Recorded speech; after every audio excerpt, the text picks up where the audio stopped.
Hello, everybody. A warm welcome to another interview on Wisdom from North. I'm Jannike, and today you will meet the lovely Katy Bray. Katy is a gifted empath, an energy worker, and a lifelong clairvoyant. Her body work is based on multidimensional living, and she has helped thousands of people become more energy literate. She's also one of our masterclass teachers in Wisdom from North membership.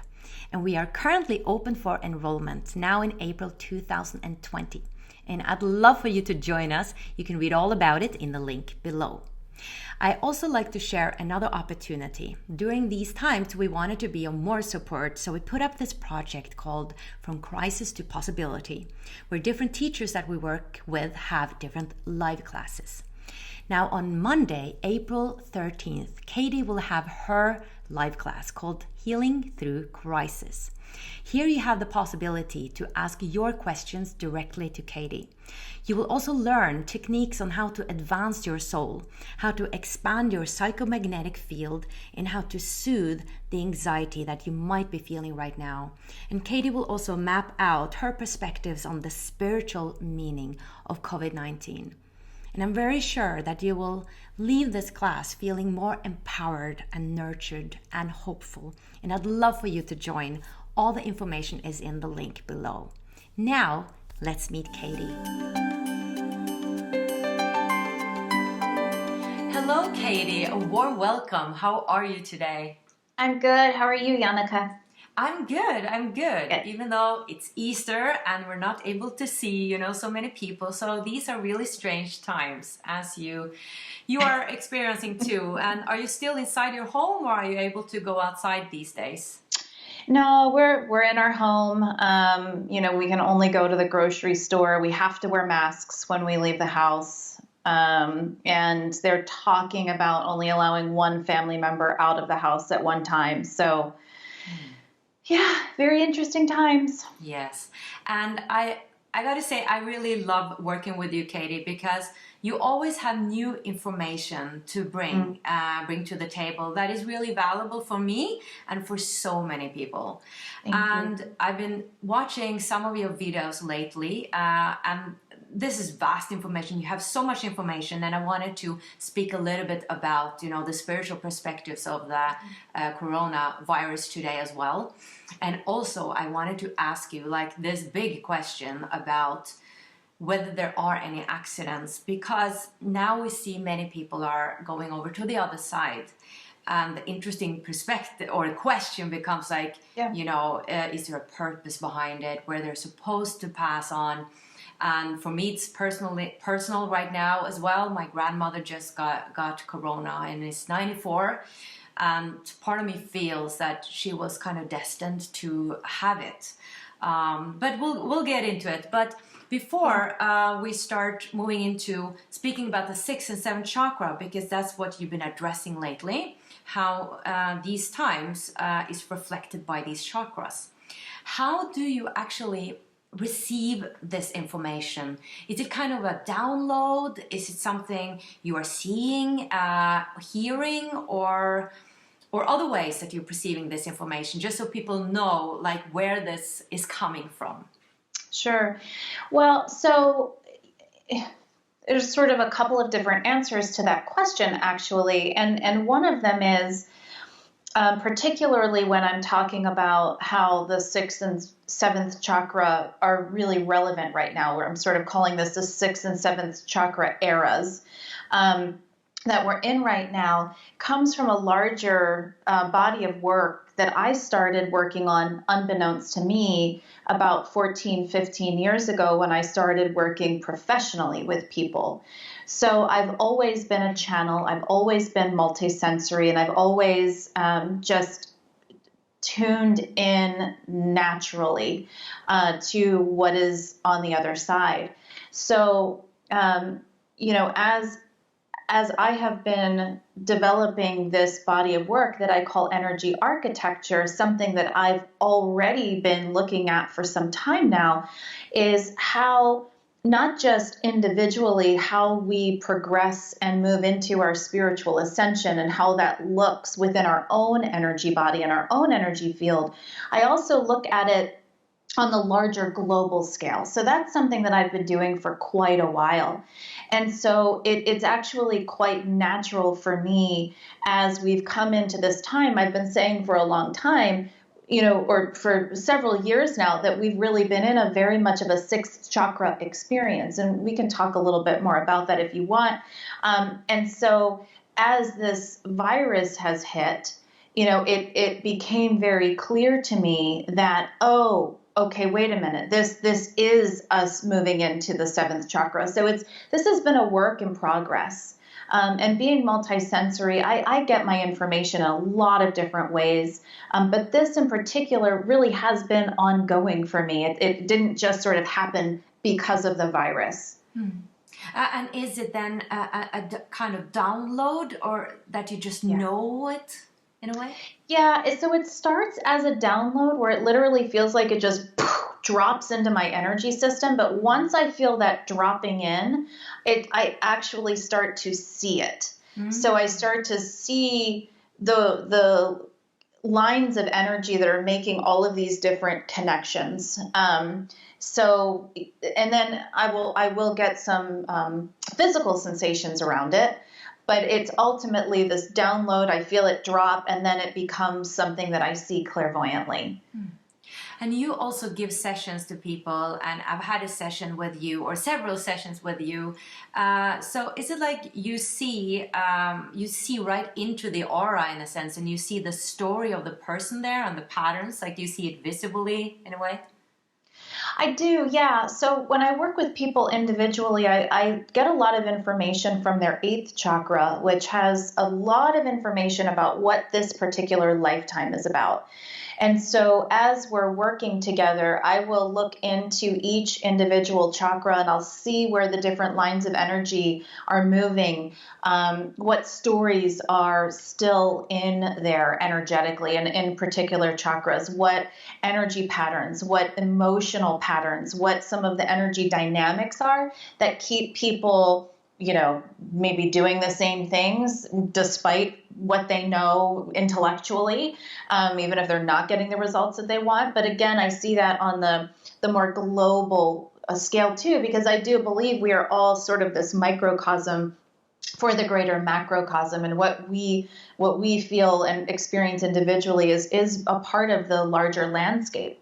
So when I work with people, I get that snapshot of really, the way that I like to say it is the elements of what they have to work with, so that they know, and I can partner with them in creating what it is that they want and getting their energy systems in the place where they can actually receive that.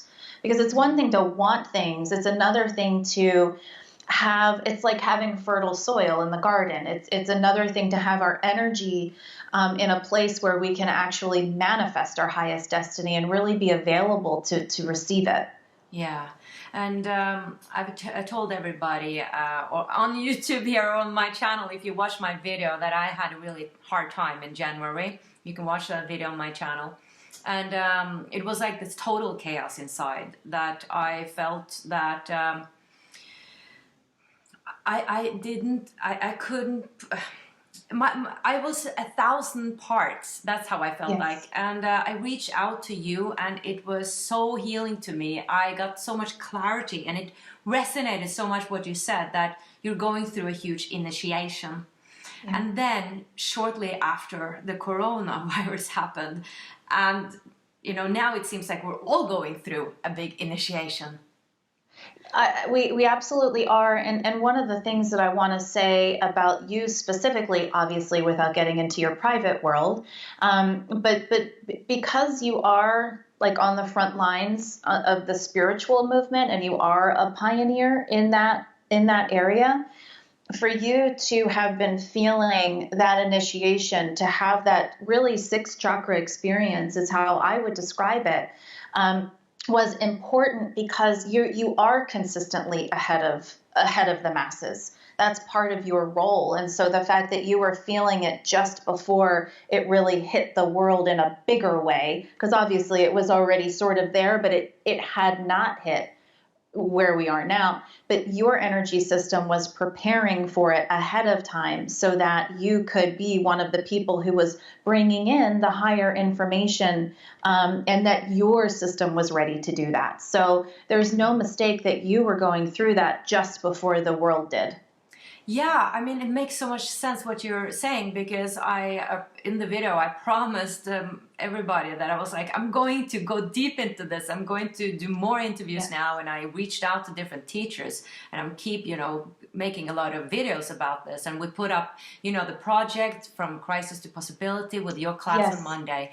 And on Monday, you're going to go into depth of the different chakras and much more. We don't have, the ability to do that now, but can you still share a little bit about now the sixth chakra, because you're saying that is kind of like the dark night of the soul that I was going through, and now that the whole world is going through a dark night of the soul, moving then into the seventh chakra. So what does this mean? Yeah. So the way that I see it is we've actually been going through a collective dark night for some years now. And I think, we have a lot going on in the world that's really represented that for us, whether it's, different world leaders who are very polarizing and bringing up for the world these different positions that we take, like this is right, no, this is right, and you're wrong. And, just that very polarizing, someone has to be right, someone has to be wrong, which, by the way, is so old paradigm. It's crazy. But of course, that's part of what's coming up, because it's blowing up in our faces so that we can actually do something with it. And we can start to learn how to live in the gray, where there isn't a right and wrong. We need to rise above that polarizing, dualistic kind of energy. And that's really the work. That's sort of, we've still been in that sort of explosive energy, if you will. And what I see as this coronavirus, which I do find, I find it funny that corona in Spanish is crown. It's the word for crown. And a few people have said, well, it's actually also in Latin, it also means crown. So I'm like, it's just funny. I mean, to me, that's just cosmic poetry. It's not, anything other than cosmic poetry, but like, really? So what I see is, even though, we're sort of merging out of that dark night, and it's sort of like the birthing process where it gets really scary and really painful right at the end, right before a baby crowns, literally. We're moving into that seventh chakra, and some of us are already more there than others, which is also part of the process. That's not to make anyone higher or lower or hierarchical. It's not like that. We need everyone, wherever they are. It's perfect. Some of us are already a little bit more ahead in the seventh chakra, and doing more of that enlightened work where we can say, oh my gosh, this is an opportunity for a whole reset. We really had a good look at what's not working. This idea of right and wrong and separation and walls, and just that we're not, this idea for many, this is a polarizing point, but so many people who are like, no, we're not a global family. We're not one human family. We've got this territory and we've got that territory. And then there's there's a group of us who are like, no, wait, like we're all in this together, but the whole idea of oneness and us all being in this together is seventh chakra. That's a seventh chakra truth. Oneness is something of this more higher order. It's a higher truth, and I believe that this virus is a great teacher of that. I mean, on the one hand, here the majority of the world can't even get out of their house, so how much more separate could we possibly feel? And yet that's been the call to action of bringing us all together in a bigger way, and understanding that we all have a major impact. And that is a huge teaching point that is reaching people who are still dealing in the sixth chakra stuff. It's the seventh chakra energy coming down and saying, but look at this. You are important. You could leave your house and you could possibly infect a couple thousand people just because of the ripple effect. Like, there's this idea now that, wow, we all really matter and we all affect each other. And what a lesson about oneness. That's all seventh chakra. And that's a big lesson right now. Yeah, it's so interesting to see. It doesn't matter if you're rich or poor in a sense, because the very rich people can't travel, they still get sick. Their Yep. finances are also very influenced or affected by Yes. this. So yeah, so we see like we are just humans, like even the Prime Minister of UK, I yeah. know. Yeah. Yeah. So the seventh chakra, what can we expect? What is that? A bed of roses? Is that where everything is going to be fine and great? Like, what does it mean to move into the seventh chakra, or is it still like challenges there that's coming? I mean, it's sort of both. And I say that because we still are on the earth plane. We still are in a place that is more set up to have more dualism. That's part of why this is such a great school. I mean, it's earth school. So those laws will still be there, and yet the opportunity to elevate those laws and have an elevated approach is, I feel like, what's available to us. And um, the sort of funny part is that what comes after the seventh chakra is the next phase of the first chakra, because we go in cycles, just like nature goes in cycles. That's everything goes in cycles. So the seventh chakra gives us the opportunity to reset, the opportunity to start living from a higher place, a higher organized place. Some of us are going to take that, some are not, but I do believe that more people are waking up because of this virus. More people are having an existential crisis where they are questioning everything, and they're starting to really move into some of these higher truths, because for some, there's nowhere else to go. And unfortunately, it is often in our most desperate times that we become the most open-minded people possible. Yeah. Right? So that, I think that that's going to call a lot of people over and sort of move the energy that way. But in a world where we do have free will, to a large extent, and we do have certain capacity. Some people just aren't going to go there, but I do believe more people will. And then together, collectively, we get to start to rebuild. What do we want our future to look like? What do we want the future of humanity to look like? I think it's time for us to take a global inventory and look at what isn't working for us anymore, and what could be better solutions, and how can we do that together? I mean, that's what's available to us. And I do think we are going to see more of that.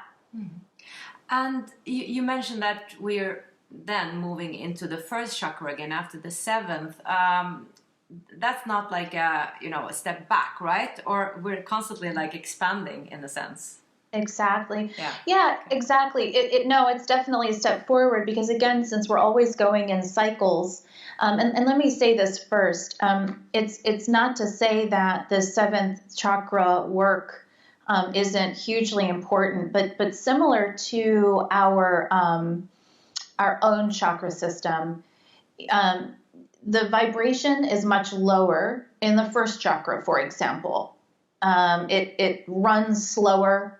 It's denser, and as we ascend up our primary chakra system, it gets faster and faster and faster and faster. So the seventh chakra, I don't think we're going to be here for 10 years, like we have been with some of the other chakras. I actually think we're going to be here for a couple of years, maybe 2, maybe 3 years, and we will start to see, the first chakra stuff, but we are going to have to come out of the rubble of this. And this is where we start to look at, wow, what do we want it to look like? We start to conceptualize and intuit, what do we want that to look like? And after a couple of years, we go into the first chakra again. That next evolution of our collective is where we start to reconstruct everything.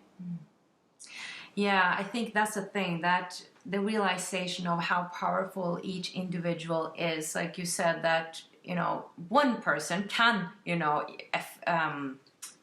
how do you say that infect another being, yeah. And also we can choose the future. Like, what future do you choose? And I I also love the quantum physics perspective on it, that I have different timelines, that I can choose a different timeline if I want. I don't understand how that works. Like, if I can choose that timeline and like my friend chooses another one, like how does that work together? But I think it does somehow. Can I say a little bit about how I interpret that just through my lens? Would love to. I always say, there are different levels of consciousness and different truths in those different levels of consciousness. And again, we're not talking about one person being better than another. We're strictly talking about vibration. So let's just say you have a best friend who is more in their first 3 chakras, let's say. Not likely for you and who you are, but we're going to just use you as an example. So let's just say that that's where their energy really defaults, is very much like feet on the ground, very linear thinking. Everything has to make sense, and it's just very grounded, very practical. And I'm not saying there's anything wrong with being grounded and practical. I think it's incredibly important. I just think that when we're grounded and practical, it needs to come after hearing our intuition and using our intuition first, and then checking in with reality, let's say, whatever that reality is. So vibrationally speaking, if you are someone who is more in the vibrational field of the 7th chakra, where you do understand the oneness. And I even think of the Rumi quote, what you are seeking is also seeking you. That's a 7th chakra truth. Okay, so you can work with that and say, okay, I'm going to be in the vibrational frequency of my 7th chakra, which is all about oneness, which means what I want is it's already here. And I can choose to experience that now. That has to be the whole vibrational frequency. Someone who's in their lower chakras as their default most of the time, they're going to have a slower time in that manifestation process, because they are more honoring this order, this linear timeline that doesn't actually really exist up here in the higher chakras. So it really is about our vibrational frequency and where we tend to default. Makes sense. Thank you for mapping that out. All right, so this big question.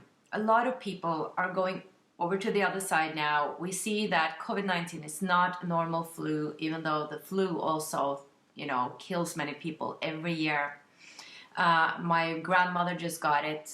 She was the first one in the hospital that got it. They thought they didn't have any virus there, and then she had it, the first one. And she is very, very old. I wish for her to actually go over to the other side, because it's not up to me, but she's suffering. She's suffering, and now she's even suffering more.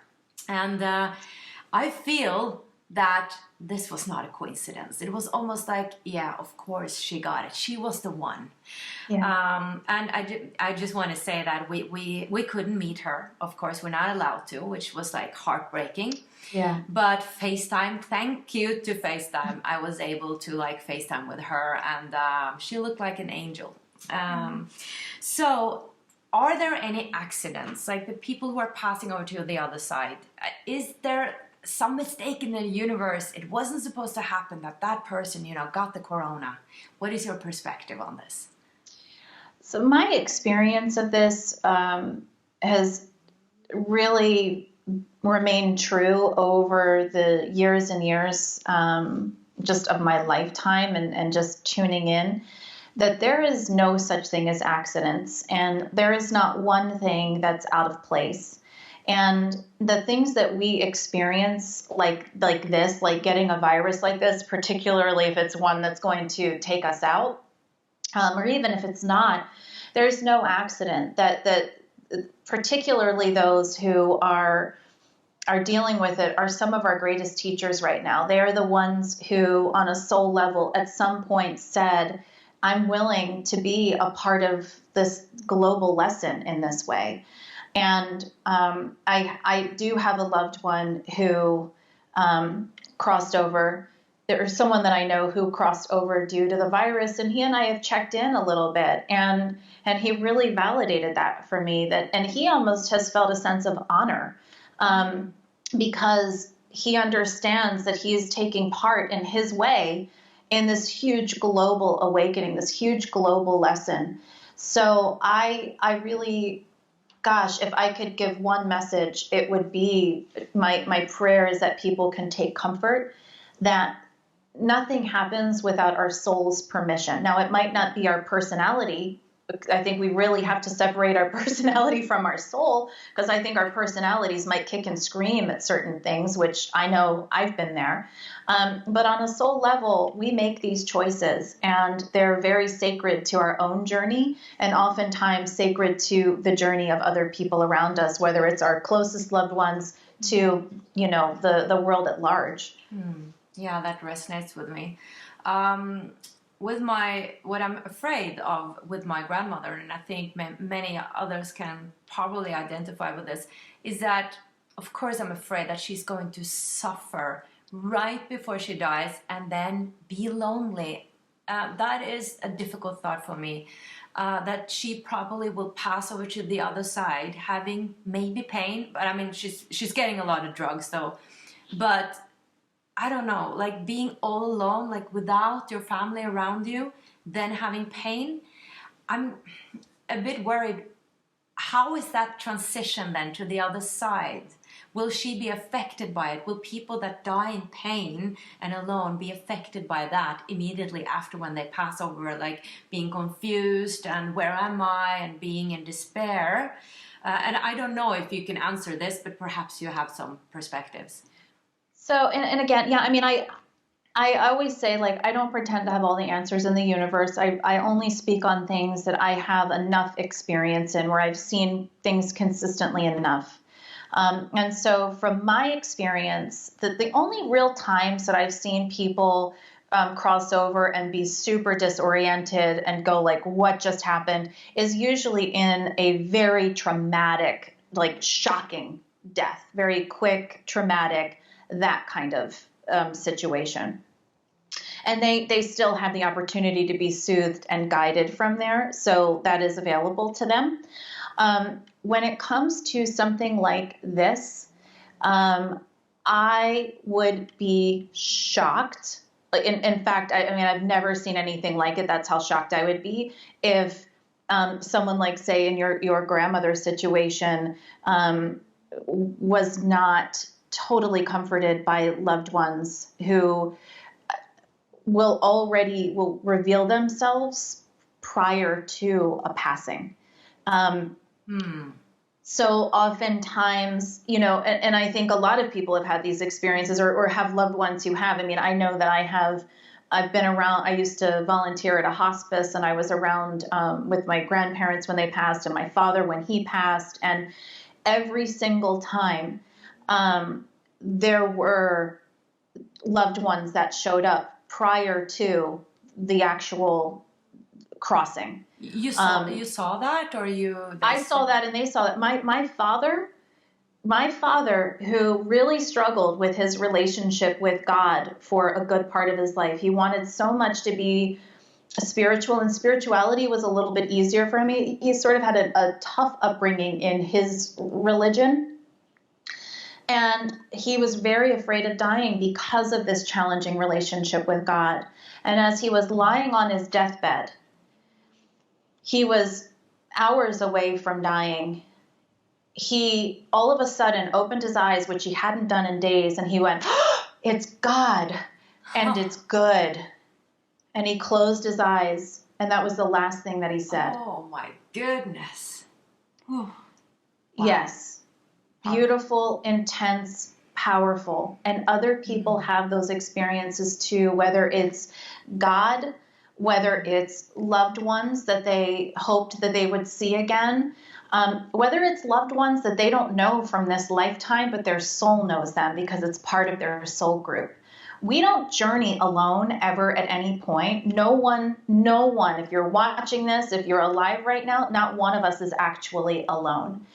And as we start to have our ego stripped away in that process of dying, we tend to be more open to things that we wouldn't otherwise be open for. And we are often comforted by those people and those beings who are there to be that comfort.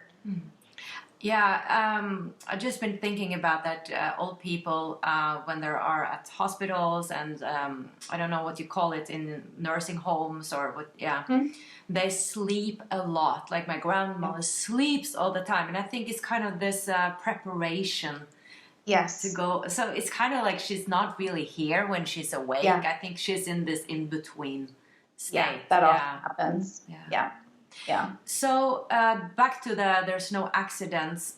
Do you think that before we go down to this incarnation, we actually know how we're going to die, or we set an exit point or date, or like when I'm 47 or 82, that's when it's going to happen, and it's going to be like a cancer or a car accident or just heart attack? Like, is it that specific in a sense? Yeah, that's exactly how I've seen it, is that it is that specific. And, most of us don't come in remembering that. The majority of us don't. For me, I say, thank God. I have oh my goodness. no desire to know. I don't want to know. I'm not afraid of death. I still don't want that information at all. No. So we don't remember, but it is one of the things that we do set up, and prior to being here. And I do see a lot of people. It's interesting because I haven't seen this with everyone that I've sort of looked into this with, but I do see a large amount of people who did set up sort of potential exit points, and where they really do have the option. It's sort of a choose your own adventure ending where, am I ready to go, or do I feel like maybe there is still more for me and I want to keep going? So I have seen that too. Yeah, and I think I've heard also that we are in some sort of communication with our higher self, even though we are like ego is not aware of it. There is like a communication, maybe during dreams or at another I don't know state, or in another on another plane. We are having that conversation. Yep, always.